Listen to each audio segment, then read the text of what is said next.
வணக்கம் அன்பர்களே.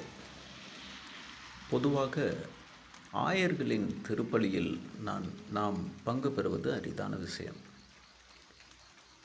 வருடத்திற்கு ஒரு முறை நமது பங்கின் திருவிழாவின் போது பெரும்பாலும் ஆயரின் தலைமையில் கூட்டு திருப்பலி காண்பதற்கு நமக்கு ஒரு வாய்ப்பு கிடைக்கும்.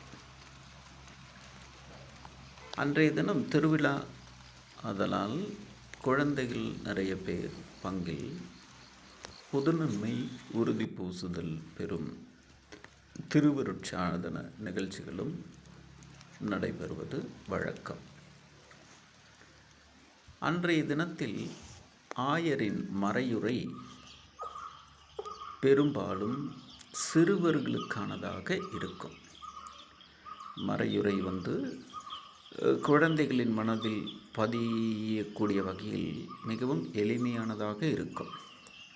அந்த ஆயரின் பாதிப்பு தான் இங்கே நீங்கள் பார்ப்பது.